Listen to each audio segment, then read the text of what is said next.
Thank you very much, Mr. Chairman. I thank the Commission for arranging this special session. I thank you for helping us to find a way to meet the nation's need to learn all that we can about the September 11th attacks while preserving important constitutional principles. The Commission and those who appear before it have a vital charge. We owe it to those that we lost and to their loved ones and to our country to learn all that we can about that tragic day and the events that led to it. Many of the families of the victims are here today, and I want to thank them for their contributions to this Commission's work. The terrorist threat to our nation did not emerge on September 11th, 2001. Long before that day, radical, freedom-hating terrorists declared war on America and on the civilized world. The attack on the Marine barracks in Lebanon in 1983, the hijacking of the Aquila Laurel in 1985, the rise of al-Qaeda and the bombing of the World Trade Center in 1993, the attacks on American installations in Saudi Arabia in 1995 and 1996, the East Africa bombings of 1998, the attack on the USS Cole in 2000. These and other atrocities were part of a sustained, systematic campaign to spread devastation and chaos and to murder innocent Americans. The terrorists were at war with us, but we were not yet at war with them. For more than 20 years, the terrorist threat gathered, and America's response across several administrations of both parties was insufficient. Historically, democratic societies have been slow to react to gathering threats, tending instead to wait to confront threats until they are too dangerous to ignore or until it is too late. Despite the sinking of the Lusitania in 1915 and continued German harassment of American shipping, the United States did not enter the First World War until 2 years later. Despite Nazi Germany's repeated violations of the Versailles Treaty and provocations throughout the mid-1930s, the Western democracies did not take action until 1939.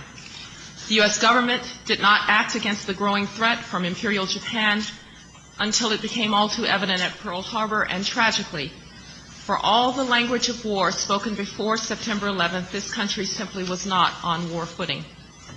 Since then, America has been at war, and under President Bush's leadership, we will remain at war until the terrorist threat to our nation is ended. The world has changed so much that it is hard to remember what our lives were like before that day. But I do want to describe some of the actions that were taken by the administration prior to September 11th. After President Bush was elected, we were briefed by the Clinton administration on many national security issues during the transition. The President-elect and I were briefed by George Tenet on terrorism and on the al-Qaeda network. Members of Sandy Berger's NSC staff briefed me along with other members of the national security team on counterterrorism and al-Qaeda. This briefing lasted for about an hour, and it reviewed the Clinton administration's counterterrorism approach and the various counterterrorism activities then underway. Sandy and I personally discussed a variety of other topics, including North Korea, Iraq, the Middle East, and the Balkans. Because of these briefings, and because we had watched the rise of al-Qaeda over many years, we understood that the network posed a serious threat to the United States. We wanted to ensure that there was no respite in the fight against al-Qaeda. On an operational level, therefore, we decided immediately to continue to pursue the Clinton administration's covert action authorities and other efforts to fight the network. President Bush retained George Tenet as Director of Central Intelligence, and Louis Freeh remained the Director of the FBI.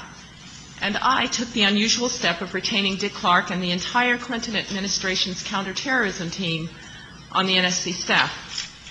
I knew Dick Clark to be an expert in his field, as well as an experienced crisis manager. Our goal was to ensure continuity of operations while we developed new policies. At the beginning of the administration, President Bush revived the practice of meeting with the Director of Central Intelligence almost every day in the Oval Office, meetings which I attended along with the Vice President and the Chief of Staff. At these meetings, the President received up-to-date intelligence and asked questions of his most senior intelligence officials. From January 20th through September 10th, the President received at these daily meetings more than 40 briefing items on al-Qaeda, and 13 of those were in response to questions he or his top advisors posed. In addition to seeing DCI Tenet almost every morning, I generally spoke by telephone to coordinate policy at 7:15 with Secretaries Powell and Rumsfeld on a variety of topics. And I also met and spoke regularly with the DCI about al-Qaeda and terrorism. Of course, we did have other responsibilities. President Bush had set a broad foreign policy agenda. We were determined to confront the proliferation of weapons of mass destruction. We were improving America's relations with the world's great powers. We had to change an Iraq policy that was making no progress against a hostile regime which regularly shot at U.S. planes enforcing UN Security Council resolutions, and we had to deal with the occasional crisis. For instance, when the crew of a Navy plane was detained in China for 11 days. We also moved to develop a new and comprehensive strategy to try and eliminate the al-Qaeda network. President Bush understood the threat, and he understood its importance. He made clear to us that he did not want to respond to al-Qaeda one attack at a time. He told me he was tired of swatting flies. This new strategy was developed over the spring and summer of 2001 and was approved by the President's senior national security officials on September 4th. It was the very first major national security policy directive of the Bush administration, not Russia, not missile defense, not Iraq, but the elimination of al-Qaeda. Although this national security presidential directive was originally a highly classified document, we've arranged for portions of it to be declassified to help the Commission in its work, and I will describe some of it today. The strategy set as a goal the elimination of the al-Qaeda network and threat, and ordered the leadership of relevant U.S. departments and agencies to make the elimination of al-Qaeda a high priority and to use all aspects of our national power, intelligence, financial, diplomatic, and military, to meet that goal. And it gave cabinet secretaries and department heads specific responsibilities. For instance, it directed the Secretary of State to work with other countries to end all sanctuaries given to al-Qaeda. It directed the Secretaries of the Treasury and State to work with foreign governments to seize or freeze assets and holdings of al-Qaeda and its benefactors.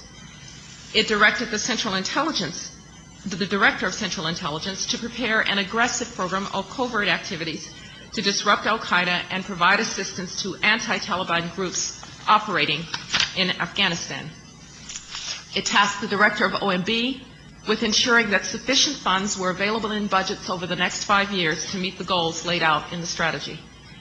And it directed the Secretary of Defense to, and I quote, ensure that contingency planning processes include plans against al-Qaeda and associated terrorist facilities in Afghanistan, including leadership, command control, and communications, training and logistics facilities, and against Taliban targets in Afghanistan, including leadership, command control, air and air defense, ground forces, and logistics, and to eliminate weapons of mass destruction, which al-Qaeda and associated terrorist groups may acquire or manufacture, including those stored in underground bunkers. This was a change from the prior strategy, Presidential Decision Directive 62, signed in 1998, which ordered the Secretary of Defense to provide transportation to bring individual terrorists to the U.S. for trial, to protect DoD forces overseas, and to be prepared to respond to terrorist and weapons of mass destruction incidents. More importantly, we recognize that no counterterrorism strategy could succeed in isolation. As you know from the Pakistan and Afghanistan strategy documents that we have made available to the Commission, our counterterrorism strategy was a part of a broader package of strategies that addressed the complexities of the region. Integrating our counterterrorism and regional strategies was the most difficult and the most important aspect of the new strategy to get right. Al-Qaeda was both a client of and a patron to the Taliban, which in turn was supported by Pakistan. Those relationships provided Al-Qaeda with a powerful umbrella of protection, and we had to sever that. This was not easy.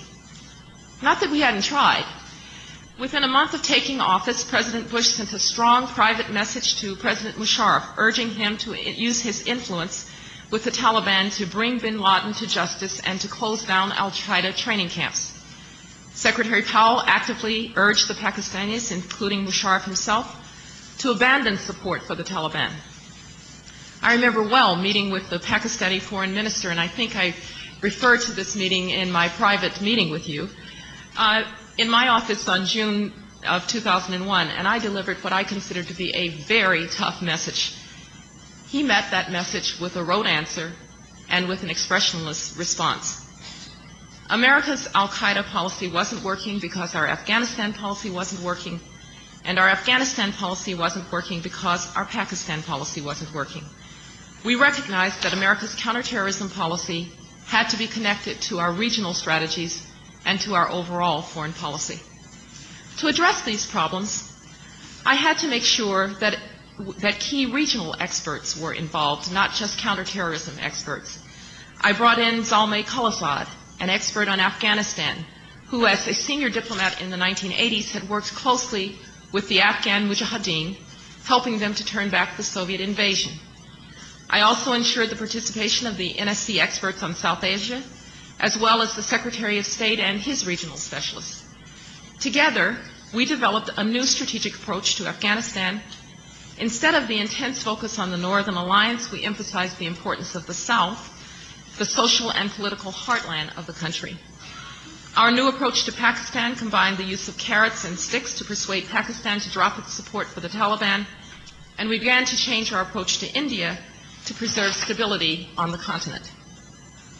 While we were developing this new strategy to deal with al-Qaeda, we also made decisions on a number of specific anti-al-Qaeda initiatives that had been proposed by Dick Clark to me in an early memorandum after we had taken office. Many of these ideas had been deferred by the last administration, and some had been on the table since 1998. We increased counterterrorism assistance to Uzbekistan. We bolstered the Treasury Department's activities to track and seize terrorist assets. We increased funding for counterterrorism activities across several agencies, and we moved to armed predator unmanned surveillance vehicles for action against al-Qaeda. When threat reporting increased during the spring and summer of 2001, we moved the U.S. government at all levels to a high state of alert and activity. Let me clear up any confusion about the relationship between the development of our new strategy and the actions that we took to respond to the threats of the summer. Policy development and crisis management require different approaches. Throughout this period, we did both simultaneously. For the essential crisis management task, we depended on the Counterterrorism Security Group, chaired by Dick Clark, to be the interagency nerve center. The CSG consisted of senior counterterrorism experts from the CIA, the FBI, the Department of Justice, the Defense Department, including the Joint Chiefs of Staff, the State Department, and the Secret Service. The CSG had met regularly for many years, and its members had worked through numerous periods of heightened threat activity. As threat information increased, the CSG met more frequently, sometimes daily, to review and analyze the threat reporting and to coordinate actions in response. CSG members also had ready access to their cabinet secretaries and could raise any concerns that they had at the highest levels. The threat reporting that we received in the spring and summer of 2001 was not specific as to time, nor place, nor manner of attack. Almost all of the reports focused on al-Qaeda activities outside the United States, especially in the Middle East and in North Africa. In fact, the information that was specific enough to be actionable referred to terrorist operations overseas. Most often, though, the threat reporting was frustratingly vague. Let me read you some of the actual chatter that was picked up in that spring and summer. Unbelievable news coming in weeks, said one. Big event. There will be a very, very, very, very big uproar. There will be attacks in the near future. Troubling, yes. But they don't tell us when, they don't tell us where, they don't tell us who, and they don't tell us how. In this context, I want to address in some detail one of the briefing items that we did receive, since its content has been frequently mischaracterized. On August 6, 2001, the President's intelligence briefing included a response to questions that he had earlier raised about any al-Qaeda intentions to strike our homeland. The briefing team reviewed past intelligence reporting, mostly dating from the 1990s, regarding possible al-Qaeda plans to attack inside the United States. It referred to uncorroborated reporting that from 1998 that a terrorist might attempt to hijack a U.S. aircraft in an attempt to blackmail the government into releasing U.S.-held terrorists who had participated in the 1993 World Trade Center bombing. This briefing item was not prompted by any specific threat information, and it did not raise the possibility that terrorists might use airplanes as missiles. Despite the fact that the vast majority of threat information we received was focused overseas, I was concerned about possible threats inside the United States, and on July 5th, Chief of Staff Andy Card and I met with Dick Clark, and I asked Dick to make sure that domestic agencies were aware of the heightened threat period and were taking appropriate steps to respond, even though we did not have specific threats to the homeland. Later that same day, Clark convened a special meeting of his CSG, as well as representatives from the FAA, the INS, Customs, and the Coast Guard. At that meeting, these agencies were asked to take additional measures to increase security and surveillance. Throughout the period of heightened threat information, we worked hard on multiple fronts to detect, protect against, and disrupt any terrorist plans or operations that might lead to an attack.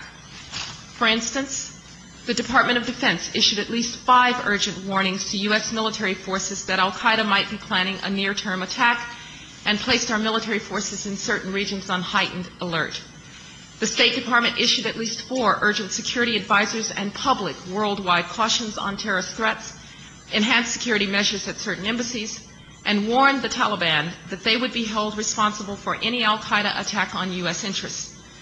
The FBI issued at least 3 nationwide warnings to federal, state, and law enforcement agencies, and specifically stated that although the vast majority of the information indicated overseas targets, attacks against the homeland could not be ruled out. The FBI tasked all 56 of its U.S. field offices to increase surveillance of known suspect terrorists and to reach out to known informants who might have information on terrorist activities. The FAA issued at least 5 civil aviation security information circulars to all U.S. airlines and airport security personnel, including specific warnings about the possibility of hijacking. The CIA worked around the clock to disrupt threats worldwide. Agency officials launched a wide-ranging disruption effort against al-Qaeda in more than 20 countries. And during this period, the Vice President, the Director, Director Tenant, and members of my staff called senior foreign officials requesting that they increase their intelligence assistance and report to us any relevant threat information. This is a brief sample of our intense activity in the high threat period of the summer of 2001. Yet, as your hearings have shown, there was no silver bullet that could have prevented the 9/11 attacks. In hindsight, if anything might have helped stop 9/11, it would have been better information about threats inside the United States, something made very difficult by structural and legal impediments that prevented the collection and sharing of information by our law enforcement and intelligence agencies. So the attacks came. A band of vicious terrorists tried to decapitate our government, destroy our financial system, and break the spirit of America. And as an officer of government on duty that day, I will never forget the sorrow and the anger that I felt, nor will I forget the courage and resilience of the American people, nor the leadership of the President that day. Now we have an opportunity and an obligation to move forward together. Bold and comprehensive changes are sometimes only possible in the wake of catastrophic events, events which create a new consensus that allows us to transcend old ways of thinking and acting. And just as World War II led to a fundamental reorganization of our national defense structure and the creation of the National Security Council, so has September 11th made possible sweeping changes in the ways we protect our homeland. President Bush is leading the country during this time of crisis and change. He has unified and streamlined our efforts to secure the American homeland by creating the Department of Homeland Security, established a new center to integrate and analyze threat information, terrorist threat information, directed the transformation of the FBI into an agency dedicated to fighting terror, broken down the bureaucratic walls and legal barriers that prevent the sharing of vital information between our domestic law enforcement and foreign intelligence agencies, and working with Congress, given officials new tools, such as the Patriot Act, to find and stop terrorists. And he's done this in a way that is consistent with protecting America's cherished civil liberties and with preserving our character as a free and open society. But the President recognizes that our work is far from complete. More structural reform will likely be necessary. Our intelligence gathering and analysis have improved dramatically in the last 2 years, but they must be stronger still. The President and all of us in his administration welcome new ideas and fresh thinking. We are eager to do whatever it is that will help to protect the American people, and we look forward to receiving this Commission's recommendations. We are at war, and our security as a nation depends on winning that war. We must, and we will, do everything we can to harden terrorist targets within the United States. Dedicated law enforcement and security professionals continue to risk their lives every day to make us all safer, and we owe them a debt of gratitude. And let's remember that those charged with protecting us from attack have to be right 100% of the time. To inflict devastation on a massive scale, the terrorists only have to succeed once. And we know that they are trying every day. That is why we must address the source of the problem. We must stay on the offensive to find and defeat the terrorists wherever they live, hide, and plot around the world. If we learned anything from September 11th, it is that we cannot wait while dangers gather. After the September 11th attacks, our nation faced hard choices. We could fight a narrow war against al-Qaeda and the Taliban, or we could fight a broad war against the global menace. We could seek a narrow victory, or we could work for a lasting peace and a better world. President Bush has chosen the bolder course. He recognizes that the war on terror is a broad war. Under his leadership, the United States and our allies are disrupting terrorist operations, cutting off their funding, and hunting down terrorists, one by one. Their world is getting smaller. The terrorists have lost a home base and training camps in Afghanistan. The governments of Pakistan and Saudi Arabia now pursue them with energy and force. We are confronting the nexus between terror and weapons of mass destruction. We are working to stop the spread of deadly weapons and to prevent them from getting into the hands of terrorists, seizing dangerous materials in transit where necessary. Because we acted in Iraq, Saddam Hussein will never again use weapons of mass destruction against his people or his neighbors, and we have convinced Libya to give up all of its weapons of mass destruction-related programs and materials. And as we attack the threat at its source, we are also addressing its roots. Thanks to the bravery and skill of our men and women in uniform, we have removed from power two of the world's most brutal regimes, sources of violence and fear and instability in the world's most dangerous region. Today, along with many allies, we are helping the people of Iraq and Afghanistan to build free societies.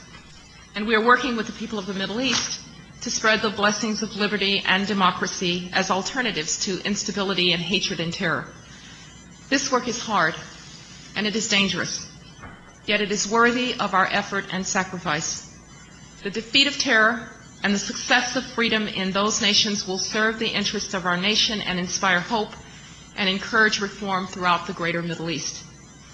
In the aftermath of September the 11th, those were the right choices for America to make, the only choices that can ensure the safety of our nation for decades to come.